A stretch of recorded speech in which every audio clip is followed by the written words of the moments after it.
Hello dear friends, तो electronic devices के second class में आपका स्वागत है। Welcome to Target Education. तो आज मैं सबसे पहले एक लेआउट दे दूं कि कायदे से इस सेगमेंट में मैं क्या कवर करने जा रहा हूं। बेसिक्स ही चलेगा, atom atom atom, electron proton neutron, केवल यही चलेगा। अभी तो बहुत ज्यादा दिमाग लगाने की जरूरत नहीं है। तो यहाँ इलेक्ट्रॉनिक डिवाइसेस के इस बेसिक्स के अगर बाय द वे मैं क्या देखता हूँ अध्याय में, बेसिकली मैं अभी पढ़ने जा रहा हूँ आपके जो फंडामेंटल पार्टिकल्स है ना, उनके कैरेक्टर्स के बारे में थोड़ा सा पढ़ने जा रहा हूं। तो मैं पहले पढ़ूंगा आपके फंडामेंटल पार्टिकल, ठीक। मैं बात करूंगा इलेक्ट्रॉन, प्रोटॉन और न्यूट्रॉन्स के एसोसिएटेड कैरेक्टर्स के बारे में, चाहे वो मास हो, चाहे वो क्या हो, आपका चार्ज हो। जैसे ये खत्म होता है मैं बात करूंगा एटॉमिक मास और एटॉमिक नंबर के बारे में। ये बहुत इंपॉर्टेंट है, एटॉमिक मास एंड नंबर, इसके बारे में बात करूंगा, ठीक। Now the next one is gonna be atomic mass and atomic number. जैसे एटॉमिक मास और एटॉमिक नंबर खत्म हो जाता है, मैं बेसिकली बात करूंगा कुछ इंपॉर्टेंट एटम्स के बारे में। मैं बात करने जा रहा हूं कुछ इंपॉर्टेंट एटम्स के बारे में जो डिवाइसेस में फ्रिक्वेंटली यूज्ड होंगे। वो चाहे गैलियम हो, आर्सेनिक हो, फास्फोरस हो, एंटीमनी हो, बिस्मथ हो, गैलियम, इंडियम, थैलियम, तो मैं सबको क्या करूंगा, यूज करूंगा। तो यहां मैं बेसिकली तीन अलग अलग टाइप के मटेरियल्स को स्टडी करने की या फिर लिस्ट करने की कोशिश करूंगा। वहां सबसे पहला होगा ट्राईवैलेंट मटेरियल, दूसरा होगा टेट्रावैलेंट मटेरियल और तीसरा होगा पेंटावैलेंट मटेरियल। ये आगे यूज होगा कल के दिन डोपिंग में और बेस मटेरियल्स के लिए, किसके, इलेक्ट्रॉनिक डिवाइसेस के लिए। तो मैं लिस्ट करने की कोशिश करूंगा क्योंकि कल के दिन नहीं तो बच्चा यहां थोड़ा सा कंफ्यूज कर जाता है, ठीक है। और जैसे ये पार्ट खत्म होता है मैं जाऊंगा आगे बाइंडिंग एनर्जी। मैं पढ़ने की कोशिश करूंगा बाइंडिंग एनर्जी, ठीक। किसकी बाइंडिंग एनर्जी, न्यूक्लियस की बाइंडिंग एनर्जी। कि न्यूक्लियस अपनी जगह में इतना स्थिर क्यों है यार? न्यूक्लियस बना किससे हुआ है? न्यूट्रॉन और प्रोटॉन से बना हुआ है। तो प्रोटॉन अगर आपस में पॉजिटिवली चार्ज है तो एक दूसरे को धक्का तो दे रहे होंगे, लेकिन वो अपनी जगह से हिल क्यों नहीं रहा है? वो तो छोड़ दो, हिलने की बात तो छोड़ दो, कल के दिन अगर आप हाई वोल्टेज भी लगाते हो तो न्यूक्लियस अपनी जगह से मूव नहीं करता। इसका मतलब न्यूट्रॉन और प्रोटॉन अपनी जगह से हिलते ही नहीं, केवल हिलता है इलेक्ट्रॉन। तो ऐसा न्यूक्लियस में क्या एनर्जी है जो कायदे से उसको एक जगह फिक्स रखती है, इसके बारे में स्टडी करूंगा। तो ये बेसिकली आज मैं 4 डिफरेंट फंडामेंटल्स पे बात करने जा रहा हूं। चलिए, तो सबसे पहली बात एक चीज ध्यान देंगे, फर्स्ट पार्ट जो मैं डेमोन्स्ट्रेट कर रहा हूं वो है आपका फंडामेंटल पार्टिकल। क्या है आपका fundamental particle? First I am going to talk about the fundamental particle.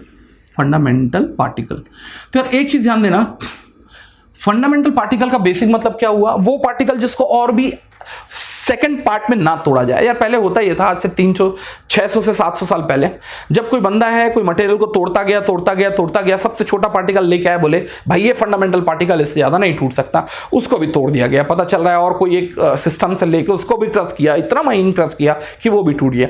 तो उस समय तक ये क्लैरिटी नहीं थी कि सबसे छोटा पार्टिकल है क्या, लेकिन एटलीस्ट अब एक फेयर क्लैरिटी है कि सबसे छोटा पार्टिकल किसी भी एक मॉलिक्यूल का, किसी भी एक मटेरियल का, इसको अगर मैं तोड़ता जाऊं तो पता चलेगा ये भी 3 फंडामेंटल पार्टिकल से बने हुए हैं जो उससे आगे नहीं टूटेंगे। वो है इलेक्ट्रॉन, प्रोटॉन और न्यूट्रॉन। तो ध्यान देना, fundamental particle, the particle which can not be bifurcated और can not be disintegrated thereafter. तो लिख लेंगे, particle which can not be disintegrated thereafter, the particle which can not be what, disintegrated thereafter. इसका मतलब उसको आगे नहीं तोड़ा जा सकता। वो क्या है? मेरे फंडामेंटल पार्टिकल है, ठीक। तो अभी तक जो चल रही है, अभी तक जो फिजिक्स, केमिस्ट्री और इलेक्ट्रॉनिक डिवाइसेस जो चल रहा है, उसमें 3 फंडामेंटल पार्टिकल हैं।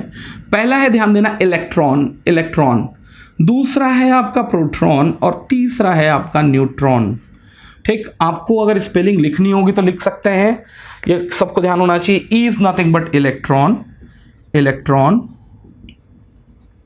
P is nothing but proton और and N is nothing but neutral, it is neutron, ठीक। तो सबसे पहले मैं E, P और N के एसोसिएटेड चार्ज के बारे में बात करूंगा कि E, P और N ने कितना चार्ज पॉसेस किया हुआ है। फिर उसके मैं मास के बारे में बात करूंगा, ठीक। मैंने स्टिक किया है SI यूनिट, तो मैं मास भी SI में बताऊंगा और जो चार्ज है वो भी किसमें बताऊंगा, SI यूनिट में। तो ध्यान देना, the charge possessed by 1 electron is nothing but 1.6 into 10⁻⁹, ठीक। As the name indicates, is a proton. The proton word has come from the positive. P stands for positive. It is plus, and keep in mind, it's the same as electron in magnitude, but polarity is opposite. And the name indicates is a neutral Neutral, that means it does not possess any amount of charge. And anyways, as I said, I am using the SI unit, so basically I'll be using the coulomb over here. As far as this part is over, we'll go to the mass part of it. The mass of electron is somewhere 9.1 into 10 to the power minus 31. Agree? Similarly, mass of proton and neutron is almost same. The word is almost same. ये काफी है, बस इससे ज्यादा याद रखने की जरूरत नहीं है. अब इनको सेम याद रखो. 1.67 into 10 to the power minus 27. And as I said, I'll be taking the units in MKS, so the units is in kgs. अब यहां से क्या आप एक्सप्लॉइट कर सकते हो, देखो ये भी बहुत इंपॉर्टेंट है. तो सबसे पहला एक्सप्लॉइटेशन ये होगा कि mass of proton which is equals two of mass of neutron. अगर आप इसको मास ऑफ इलेक्ट्रॉन से अगर डिवाइड करते हो ना, तो आपको ये समझ में आएगा इलेक्ट्रॉन का मास बहुत कम है यार. बहुत कम का मतलब ये मत बोल देना सर ये 9.1 1.6 बहुत ज्यादा है भाई. यहाँ 10 to the power minus 31 है, ये क्या है 10 to the power minus 27 है. तो ये लगभग मुझे याद तो नहीं है, वैल्यू 1800 के आसपास आती है. 1800 के आसपास आती है. इसका मतलब कि मास ऑफ प्रोटॉन या मास ऑफ जो न्यूट्रॉन है वो अगर कंपेयर करूं मास ऑफ इलेक्ट्रॉन से तो 1800 गुना ज्यादा है. तो इसका मतलब कल अगर बाय द वे आपके पास एक न्यूक्लियस होगा या कल के दिन आपका एटम होगा, तो एटम का जो पूरा का पूरा मास जो है वो कौन डिसाइड करने जा रहा है यार. प्रोटॉन और न्यूट्रॉन को अगर जोड़ देते हो और इलेक्ट्रॉन 2 4 5 10 अगर जुड़ भी जाते हैं तो उनका मास खुद में क्या है 1800 टाइम लेसर है प्रोटॉन और न्यूट्रॉन के मास से. तो कहीं ना कहीं कल के दिन एटम का जो मास है वो डिसाइड कौन करने जा रहा है, नंबर ऑफ प्रोटॉन और नंबर ऑफ न्यूट्रॉन. और कल के दिन एटॉमिक मास अगर मैं देखूंगा तो मैं एटॉमिक मास को लूंगा number of proton plus number of neutron. मैं ड्रॉप करूंगा इलेक्ट्रॉन को because its mass is very less. पहली चीज. दूसरा, ये जितने भी मासेस दिए हुए हैं ना, ये सब के सब मासेस रेस्ट में दिए हुए हैं. रेस्ट में दिए हुए हैं. ध्यान देना, वैसे मैं अभी तो नहीं पढ़ा रहा हूं, न्यूटन्स के मोशन के हिसाब से अगर कोई पार्टिकल मूव करती है तो इसके मास में चेंज दिखा गया है. एनीवेज मैं आगे जाके देखूंगा कि अगर कोई इलेक्ट्रॉन है या न्यूट्रॉन तो नहीं, इलेक्ट्रॉन अगर बाय द वे अगर कहाँ हो मूवमेंट में हो तो उसके मास में कितना चेंज आता है और उसको बोला जाता है इफेक्टिव मास और द मास इन मूवमेंट. तो ध्यान देना, ये सब जो वैल्यूज दी हुई है ये कब दी हुई है, जब आपके चार्ज पार्टिकल कहाँ हैं, रेस्ट में है. आगे जाके एक आध कंसेप्ट में मैं चार्ज पार्टिकल का इफेक्टिव मास लूंगा where the mass of the electron, proton और neutron has been calculated when they are in motion. वो यूज होगा the concept of Newton's law. तो ये होगा मास इन रेस्ट. ठीक, ये बेसिकली इफेक्टिव मास नहीं है. तो यहां से एक फेयर आइडिया आ गया होगा कि इलेक्ट्रॉन, प्रोटॉन और न्यूट्रॉन का बेसिक क्या है, कैरेक्टर क्या है, और ये सबको याद होना चाहिए. याद इसलिए नहीं कि गेट में वैल्यूज नहीं दी हुई होंगे, लेकिन कल जाके मैं जितने भी डेरिवेशन या अप्रोक्सीमेशन करूंगा ना, अगर आपको ये फेयर आइडिया नहीं है कि कायदे से किस पर्टिकुलर पार्टिकल का क्या फंडामेंटल वैल्यू था, तो शायद मेरे अप्रोक्सीमेशन को आप अप्रिशिएट नहीं कर पाओगे जिस तरीके से मैं अप्रिशिएट कराना चाह रहा हूं. Is it part clear? तो इस चीज के लिए आप बिल्कुल क्लियर रहेंगे. ये है फंडामेंटल पार्टिकल. और मजेदार चीज ये है कि जो EP और N है ना, electron, proton and neutron, they are identical. वो क्या है? आइडेंटिकल. आइडेंटिकल का मतलब क्या है ये मैं पहले समझाने की कोशिश किया हूं. Electron is electron. आप ऐसा नहीं कि सर बोलोगे सर लीजिए एल्युमिनियम के इलेक्ट्रॉन है, लीजिए कॉपर के इलेक्ट्रॉन है, तो भाई एक इलेक्ट्रॉनिक्स वाला बंदा हो गया, भाई एल्युमिनियम कॉपर बहुत हो गया, लीजिए ये सिलिकॉन का इलेक्ट्रॉन है या प्रोटॉन है या न्यूट्रॉन है. भाई चाहे वो सिलिकॉन का इलेक्ट्रॉन हो, कॉपर का इलेक्ट्रॉन हो, सिलिकॉन का प्रोटॉन हो, कॉपर का प्रोटॉन हो, सब के सब क्या है, फंडामेंटली सेम कैरेक्टर गेन करके रखे हुए हैं. दैट मीन्स वो चाहे एल्युमिनियम का इलेक्ट्रॉन हो या कॉपर का इलेक्ट्रॉन हो, चार्ज इतना ही होगा, मास इतना ही होगा. सिमिलरली प्रोटॉन का चार्ज इतना ही होगा, मास इतना ही होगा, चार्ज इतना ही होगा, मास इतना ही होगा. इसका मतलब दुनिया में आप अलग अलग मटेरियल देख रहे हो, कोई पीला दिख रहा है, कोई नीला दिख रहा है, कोई हरा दिख रहा है, कोई टूट जा रहा है, कोई नहीं टूट रहा है, कोई सॉलिड है, कोई शाइनी है, कोई शाइनी नहीं है, सब बने किससे हैं? अभी भी 3 फंडामेंटल पार्टिकल से, इलेक्ट्रॉन, प्रोटॉन और न्यूट्रॉन. है तो मजेदार चीज ना, है तो मजेदार चीज. चलिए, तो ये बात होती है आपका फर्स्ट पार्ट के बारे में मैंने डिस्कशन किया, वो है फंडामेंटल पार्टिकल. देखिए, फंडामेंटल पार्टिकल जैसे ही खत्म होता है, अब मैं जाऊंगा किसमें? एटॉमिक मास में और एटॉमिक नंबर पे. तो ध्यान देना, मैं बात कर रहा हूं atomic mass and atomic number के बारे में. चलिए, हेडलाइन के लिए मैं रेड पेन यूज कर लेता हूं. मैं बात कर रहा हूं एटॉमिक मास और atomic number. Atomic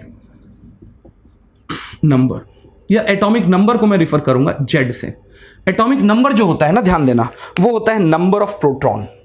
number of proton in your atom. यार एक चीज ध्यान देना, वैसे अगर मैं आगे जाके देखूंगा हर एक एटम जो होता है इलेक्ट्रिकली न्यूट्रल होता है। Electrically neutral in the sense जितने प्रोटॉन होंगे, प्रोटॉन का क्या है चार्ज पॉजिटिव, अगर उतने ही इलेक्ट्रॉन होंगे जिसका चार्ज क्या है नेगेटिव, दोनों मिलकर एक दूसरे को बैलेंस करेंगे। लेकिन मजेदार फैक्ट ये है कि आपने एक चीज देखा कि इलेक्ट्रॉन के आउटर मोस्ट सेल में एक्सचेंज ऑफ इलेक्ट्रॉन बड़ा आसानी से पॉसिबल था। कुछ इलेक्ट्रॉन दिए जा सकते थे, कुछ इलेक्ट्रॉन लिए जा सकते थे। तो इसलिए अगर मैं किसी एक एटम का character decide number of electron से कर दूं, ये गलत हो जाएगा। क्यों? कल के दिन वो आयनाइज हो सकते हैं। लेकिन एक बंदा जो तगड़े से अपने अंदर में बैठा हुआ है, जो हिलने के लिए तैयार नहीं है, वो क्या है? न्यूट्रॉन और proton inside the atom. So rather calling it number of electron, I always refer with the number of proton. ये क्लियर है? मैंने केवल नंबर ऑफ प्रोटॉन का सहारा क्यों लिया? क्योंकि इलेक्ट्रॉन का एक्सचेंज पॉसिबल है with certain very small energy. तो लिख सकते हैं the atomic number refers only proton, atomic number refers only proton because the exchange of electron is possible easily, because the what exchange of the electron is possible easily with lower value of energy। ठीक, तो मैंने electron क्यों नहीं लिया? क्योंकि क्या है? Exchange of electron is possible, exchange of electron is possible in lower energy. तो मैंने क्या किया है? रूल आउट किया है किसको? नंबर ऑफ इलेक्ट्रॉन को। ठीक, लेकिन मोस्ट ऑफ द टाइम क्या होता है? Number of proton, number of electron. In case of neutralize atom definitely क्या होंगे? सेम होंगे। नेक्स्ट, अब बात आती है एटॉमिक मास की। मैं लिख रहा हूं इसको ए। ठीक, एटॉमिक मास मैंने पहले ही बोल दिया था भाई, मास में इलेक्ट्रॉन की इज्जत हटा दो, वो बेआबरू है। 1800 क्या है? टाइम्स लेसर है। तो कहीं ना कहीं मैं क्या बोल सकता हूं? एटॉमिक मास में मैं केवल 2 नंबर ऐड करने जाऊंगा, number of proton plus number of neutron. Electron को ड्रॉप करने के पीछे रीजन आपको क्लियर होना चाहिए। mp divide by me is approximately 1800। यार अब एक मजेदार चीज, एक चीज ध्यान देना, तो कहीं ना कहीं किसी भी प्रॉब्लम, अगर एक एलिमेंट ई उठाते हैं, एलिमेंट ई का मतलब कल के दिन सोडियम के लिए Na होगा, जर्मेनियम के लिए Ge होगा, सिलिकॉन के लिए Si होगा, कॉपर के लिए Cu होगा, तो इसका एक सफिक्स होगा, एक प्रीफिक्स होगा। ध्यान देना, हमेशा जो इसका क्या होता है? प्रीफिक्स होता है, वो हमेशा होता है एटॉमिक मास, और इसका जो क्या होता है? सफिक्स होता है, वो हमेशा होता है एटॉमिक नंबर। तो आप कभी भी किसी भी एलिमेंट को देख के ये अंदाजा लगा सकते हैं। अगर बाय द वे उसके डिटेल्स दिए हुए हैं तो ये क्या होता है? इसका हमेशा एटॉमिक मास होता है, और इनके ये क्या है? स्टैंडर्ड नोटेशंस है। ए मैंने यूज किया कहाँ गया? एटॉमिक मास के लिए, और जेड मैंने यूज किया है एटॉमिक नंबर के लिए। चलिए, अब यहां पंगा ये है, अगर मैं जर्मेनियम देखता हूं, जर्मेनियम आगे मैं याद कराऊंगा ना, ये सब डेटा शीट में दूंगा। जर्मेनियम में अगर आप देखेंगे तो value are given in this way कि एटॉमिक नंबर कितना है? जेड है, और एटॉमिक मास कितना है? 72.6। अब बच्चा कंफ्यूज, बोले सर ए जो है वो एटॉमिक मास है, एटॉमिक मास जो है नंबर ऑफ प्रोटॉन और नंबर ऑफ न्यूट्रॉन है, तो कायदे से ए को तो एक नेचुरल नंबर होना चाहिए था। नेचुरल नंबर का मतलब वो 72.6 तो नहीं हो सकता, या तो 72 होगा या 73 होगा। भाई हो सकता है। ध्यान देना, पंगा क्या है? The concept of isotope. देखो एक चीज ध्यान देना, अगर आपने एक मटेरियल उठा के लेके आया, ठीक, मटेरियल उठा के लेके आया, अगर by the way material 1 kilogram उठा के लाया, उसमें मटेरियल्स के आइसोटोप्स भी हैं। आइसोटोप्स का मतलब समझ में आता है? 2 एलिमेंट आइसोटोप तब बोले जाएंगे जब उनका एटॉमिक नंबर सेम हो, लेकिन उनका एटॉमिक मास अलग अलग हो। ठीक, पता चला मुझे एटॉमिक मास A1 कितना है? 92.2% है उस मटेरियल का, या फिर मैं बोलूं 92% का मतलब, चलो 92% लो, ये लो, ज़्यादा अच्छा होगा। 92% है। इसका मतलब आप 1 किलोग्राम मटेरियल लेके आए हो, तो उसमें कायदे से आपका जो पहला क्या था? आइसोटोप था, वो कितना है? 92%। इसका मतलब 920 ग्राम, और 1 किलो में बचा हुआ 80 ग्राम जो है वो क्या है? A2 है, 8%। तो अगर बाय द वे आप इसका एटॉमिक मास अगर निकालने की कोशिश करोगे तो क्या करोगे आप? A1 को किससे मल्टीप्लाई करोगे? 92% से, प्लस A2 को किससे मल्टीप्लाई करोगे? 8% से। जब इनका वेटेड सम लोगे ना, तब जाके आपका इफेक्टिव ए निकलेगा और तब आपको देख के समझ में आएगा सर ए जो है वो कायदे से क्या हो सकता है, डेसिमल पार्ट भी हो सकता है। तो भूल जाओ मेरे भाई, जो ए है वो नेचुरल और नॉन नेचुरल नंबर दोनों हो सकते हैं, बट हाँ ए जो होंगे वो क्या होंगे, पॉजिटिव होंगे। So do not gate confused कि कल के दिन अगर ए मिल गया 72.6 तो बच्चा पंगे में आ गया, बोले सर आप तो पढ़ाए थे कि ए जो होगा वो नेचुरल नंबर होगा। भाई मैं जो पढ़ाया हूं वो नेचुरल नंबर होगा, लेकिन अगर उस मटेरियल में उसके आइसोटोप्स बसते हैं जो बसेंगे ही बसेंगे। मैं अगर यूरेनियम पे काम करता था उसके 3-4 आइसोटोप्स होते थे, तो 1 किलोग्राम अगर आप यूरेनियम ले आए तो आप ये नहीं बोल सकते उसके एक एटम का मास ही होगा। भाई एटम का स्ट्रक्चर ही अलग अलग, दो अलग अलग क्या है एटॉमिक मास के आपके पास एलिमेंट्स हैं with the same atomic number, बोले तो आइसोटोप्स हैं। तो कहीं ना कहीं आपको एक चीज तो समझ में आएगी सर वाकई में मान लेते हैं कि आपका जो एटॉमिक मास है वो क्या हो सकता है, एक फ्रैक्शनल कंपोनेंट या फिर डेसिमल के बाद की भी कुछ वैल्यू हो सकती है। Is that part clear? चलिए, तो आई थिंक ये पार्ट भी ओवर होता है।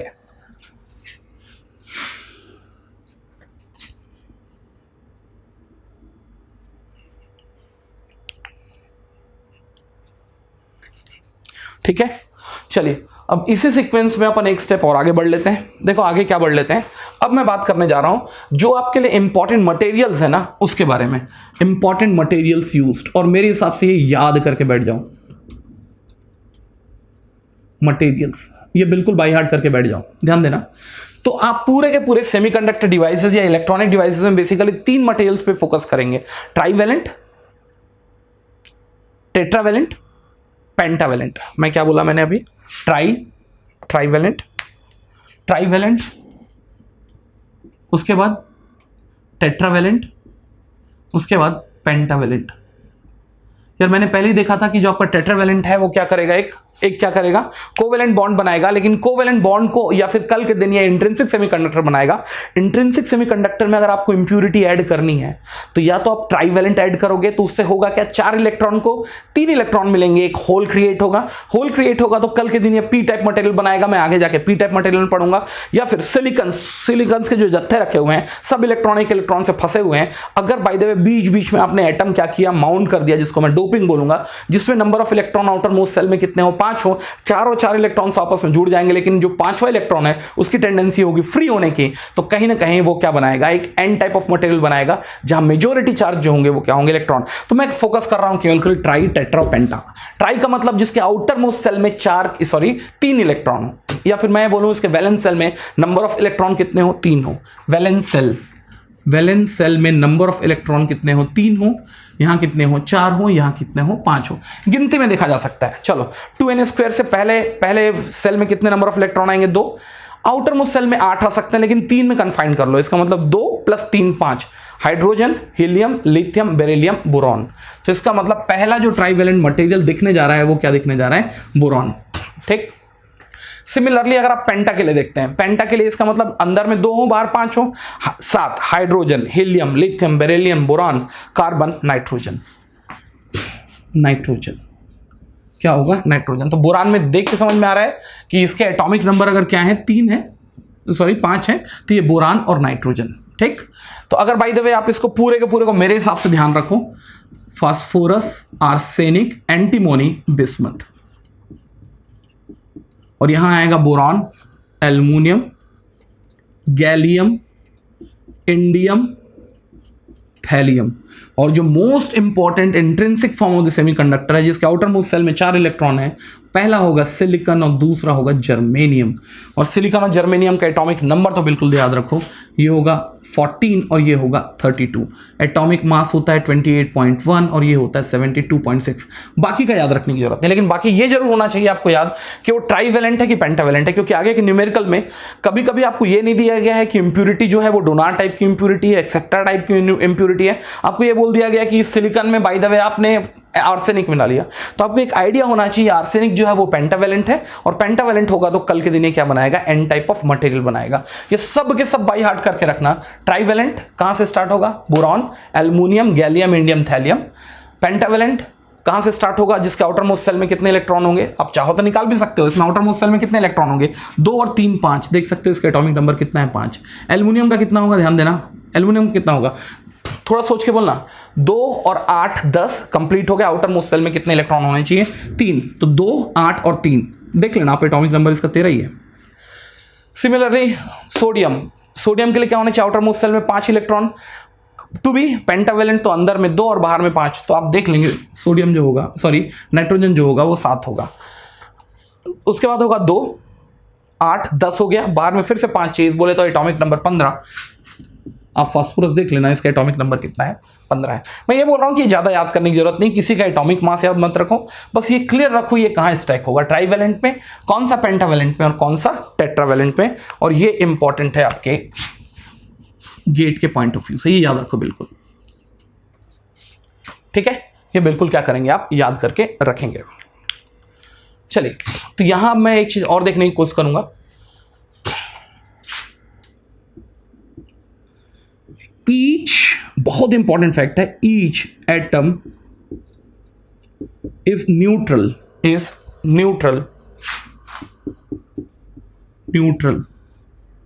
In general. तो जितने भी एटम्स है ना वो इन जनरल क्या होते हैं, न्यूट्रल होते हैं। न्यूट्रल का मतलब जितने इलेक्ट्रॉन होते हैं उतने ही क्या होते हैं, प्रोटॉन होते हैं, प्रोवाइडेड आपने क्या नहीं किया है, कुछ जानबूझ के फोर्सफुल इलेक्ट्रॉन एक्सचेंज नहीं है, देने लेने वाला काम नहीं किया हुआ है। इसका मतलब आपके जितने नंबर ऑफ क्या होंगे, इलेक्ट्रॉन होंगे ना, जितने नंबर ऑफ इलेक्ट्रॉन होंगे उतने ही क्या होंगे, नंबर ऑफ प्रोटॉन भी होंगे, ठीक। तो चलिए, अगर मैं ये बोलता हूं सिलिकॉन, ये इलेक्ट्रिकली न्यूट्रल है, इलेक्ट्रिकली चार्ज है, ये क्या है, इलेक्ट्रिकली न्यूट्रल, क्यों, क्योंकि जितने नंबर ऑफ इलेक्ट्रॉन होंगे उतने नंबर ऑफ क्या होंगे, प्रोटॉन्स होंगे। लेकिन अगर मैं ट्राईवेलेंट और पेंटावेलेंट देखूं तो इलेक्ट्रिकली न्यूट्रल होंगे या चार्ज होंगे, भाई ये भी इलेक्ट्रिकली न्यूट्रल होंगे। रीजन बता रहा हूं, यहां मैं डिटेल नहीं करूंगा, जब एक्सट्रिंसिक सेमीकंडक्टर पढ़ूंगा तो एक्सटेंसिवली इसको मैं पढ़ने की कोशिश करूंगा। देखो, अगर आपने क्या किया है, सिलिकॉन के बीच में एक बोरान को फंसा भी दिया है, बोरान, चलो ये सिलिकॉन और बोरान दोनों है, इसमें सिलिकॉन है लगभग एटम में, एक बोरान फंसा दिया, तो इस पूरे के पूरे अगर मैं बार में देखता हूं तो सिलिकॉन में जितने इलेक्ट्रॉन थे उतने ही क्या है, प्रोटॉन है, और जो आपका बोरान आया है उसके पास जितने इलेक्ट्रॉन है उतने ही तो प्रोटॉन है। ये बात अलग है कि वो इलेक्ट्रॉन फ्री हो गया है, लेकिन अगर मैं इस बार में अगर देखूं total number of electron, total number of proton वो अभी भी क्या है, सेम है। तो यार अभी तो मैं डिटेल नहीं कर रहा हूं, तो आप चाहे क्या ले लो, मैं तो बात करूंगा किसका, अपने सेमीकंडक्टर का, चाहे वो इंट्रिंसिक सेमीकंडक्टर हो चाहे वो एक्सट्रिंसिक सेमीकंडक्टर हो, एन और पी ये क्या है, इलेक्ट्रिकली न्यूट्रल है। तो ऐसा नहीं है कि एन टाइप जो होगा वो निगेटिवली चार्ज है या पी टाइप जो है वो पॉजिटिवली चार्ज है। ऐसा नहीं कि एन टाइप आप मटेरियल ले आए और कागज को पास में रख रहे हो तो इलेक्ट्रिक फील्ड के कारण चिपके आ रहा है, जैसे बाल में घिस के आप कागज को पास में लेके आते थे तो चिपकते आ रहा था। They are electrically neutral. ऐसा पार्ट क्लियर। तो चलिए, ये कहानी खत्म हो जाने के बाद मैं एक लास्ट टॉपिक आज की क्लास में कवर करने जा रहा हूं, वो है आपका बाइंडिंग एनर्जी। बाइंडिंग एनर्जी कि कायदे से ये जो न्यूट्रॉन है, सॉरी न्यूक्लियस है, वो अपनी जगह से हिल क्यों नहीं रहा है। कल के दिन मैंने सबका मूवमेंट बता दिया इलेक्ट्रॉन का, लेकिन केवल एक का मूवमेंट नहीं बताया, वो है न्यूक्लियस। ध्यान देना, nucleus is made of neutron as well as proton. मैंने हाइपोथेटिकली एक बड़ा न्यूक्लियस लिया, इतना बड़ा तो होगा नहीं। मैंने ये माना है कि नंबर ऑफ न्यूट्रॉन इस न्यूक्लियस के अंदर कितने हैं, बाय द वे ए है, नंबर्स, ए नंबर्स, और प्रोटॉन्स जो हैं वो क्या है, बी नंबर्स हैं। तो अगर मैं न्यूक्लियस का अगर हाइपोथेटिकल मास देखूं या थ्योरेटिकल मास ऑफ न्यूक्लियस देखता हूं, एम थ्योरी कितना होना चाहिए, ए नंबर ऑफ न्यूट्रॉन है तो a into mass of neutron plus b number of proton है तो b number of mass of protons होने चाहिए था।